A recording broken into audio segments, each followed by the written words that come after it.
Nous avons tous des hauts et des bas. Mais pour les personnes atteintes de troubles bipolaires, ces changements d'humeur atteignent des extrêmes. Dans l'histoire qui suit, un homme se lance dans une série d'achats auxquels même les plus dépensiers ne penseraient pas. Mais qui peut l'arrêter? Et surtout, comment réparer les pots cassés?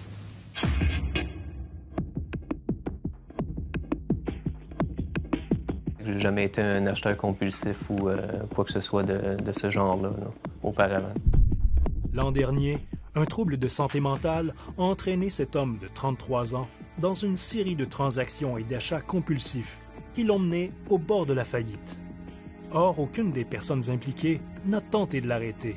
Ça aurait dû être bloqué là, à un certain moment au cours du processus.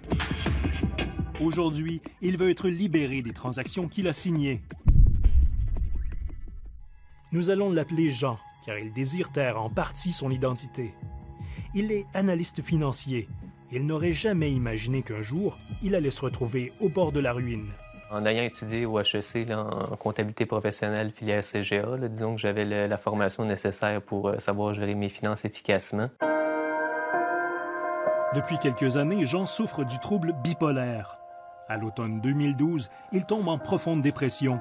Son médecin prescrit des antidépresseurs et l'arrêt de travail. Dans les mois qui suivent, la maladie prend un tournant inattendu. Au début du mois de décembre, donc je regardais sur mon ordinateur, puis là, tout à coup, là, me venait là, disons, un besoin d'acheter, sans que je puisse l'expliquer. Là. Du jour au lendemain, il se met à dépenser sans compter. Moi, je vous dirais que j'ai dépensé au-delà de 400 000 dans l'espace d'à peu près 4 mois. Là. Son premier achat, une vieille voiture d'occasion qu'il ira chercher à 800 km de chez lui. En revenant d'aller chercher le véhicule, là, j'ai vu des chiens à vendre, puis là, j'ai décidé d'en acheter 2 pour moi puis un pour ma mère. C'est le début d'une longue descente aux enfers. La maladie lui fait perdre complètement le contrôle de ses finances personnelles. Puis je calculais plus rien. Là. Donc, quand je rentrais dans un magasin, c'était en vente. Donc, je faisais des bonnes affaires. Donc, c'était d'acheter pour économiser, dans le fond. Là. J'ai acheté ce vaisselier de coin-là, tous ces livres-là, ce divan-là aussi, j'ai acheté ça, la table-là aussi. Au fil des jours, sa maison de Gatineau se remplit. J'ai acheté ce fauteuil, la table de cuisine, le vaisselier. Ça, c'est le bain en coin. Plein de choses dont il n'a pas du tout besoin. Comme cette bague de fiançailles payée 2000 $ alors qu'il n'a même pas de copine. Début 2013, il achète 5 autres voitures d'occasion. Puis une voiture flambant neuve. Mais le pire reste à venir. Les achats compulsifs de Jean sont le signe qu'il est entré dans une étape critique du trouble bipolaire. Les spécialistes l'appellent la phase maniaque. Un patient en phase maniaque, c'est quelqu'un qui, par essence, devient complètement différent de ce qu'il est d'habitude. Christiane Bertelli est psychiatre à l'hôpital du Sacré-Cœur de Montréal.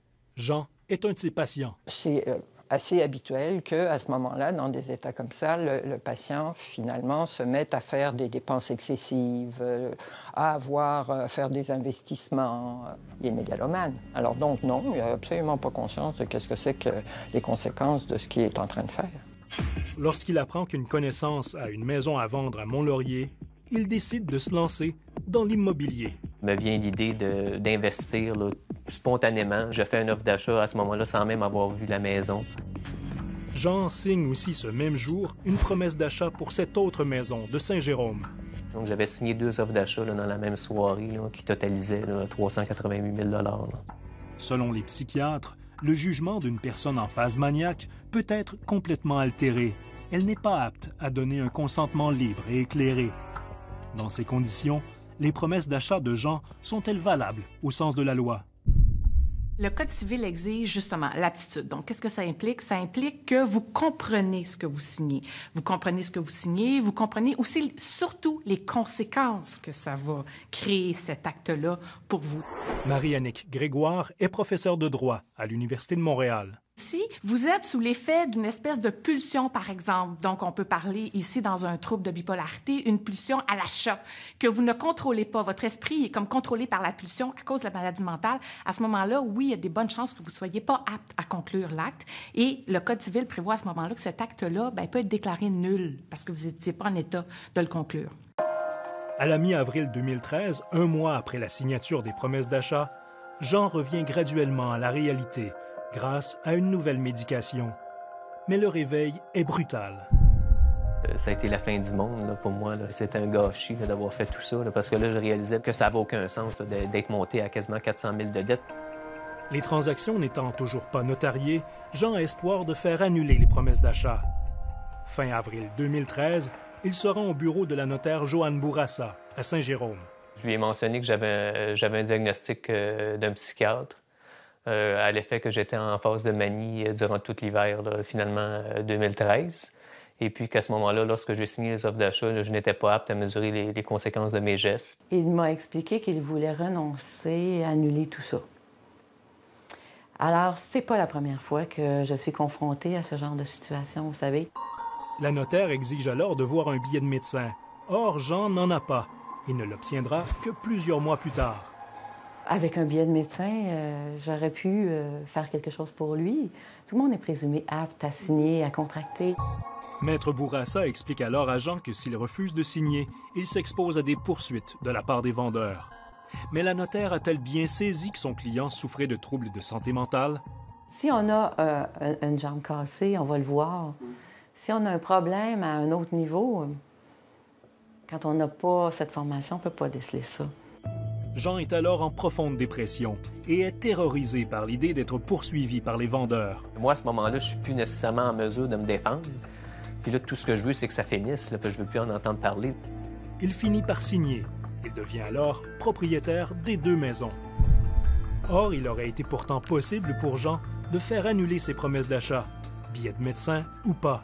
Si la personne veut se rétracter, il y a des mécanismes pour ça, mais ça, c'est pas dans le bureau du notaire que ça se passe. Jean Lambert est président de la Chambre des notaires du Québec. Il refuse de se prononcer sur le cas précis. Mais règle générale, face à un client avec des troubles de santé mentale, Maître Lambert recommande au notaire de redoubler de prudence. Jusqu'à quel point on va prononcer, faire une appréciation d'un état de santé alors qu'on n'a pas de formation pour ça? Alors, je pense que ce qu'on demande au notaire, c'est d'agir raisonnablement et prudemment. Selon lui, les notaires peuvent notamment recommander à leurs clients de tenter de régler à l'amiable s'ils veulent se désister de leurs engagements. Moi, j'ai vu souvent des transactions s'annuler au niveau des agents. Les gens préféraient plutôt régler à l'amiable, moyennant un montant minimal. Les notaires pourraient aussi suspendre la transaction un certain temps et proposer à leurs clients de consulter un avocat. Dans le cas de Jean, aucune de ces options ne lui a été présentée, car sa notaire exigeait une preuve qu'il était malade. D'aller voir un avocat, je lui en aurais parlé s'il m'avait apporté un billet de médecin. Quelques semaines plus tard, Jean sera hospitalisé. Il fera une série de séjours en unité psychiatrique qui vont s'étendre sur plus de 5 mois. Aujourd'hui, Jean songe à se battre devant les tribunaux pour faire annuler les transactions.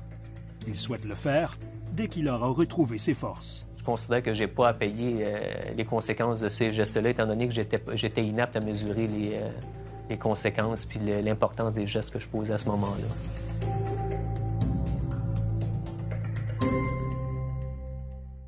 Jean a commencé à vendre ses voitures. Ses 2 maisons sont louées, mais les revenus ne suffisent pas à couvrir les hypothèques. Un tribunal a déjà donné raison à une personne atteinte de troubles bipolaires en annulant les achats qu'elle avait faits et en ordonnant qu'on la rembourse. Jean veut utiliser ce jugement devant un tribunal pour demander qu'on annule l'achat des 2 maisons.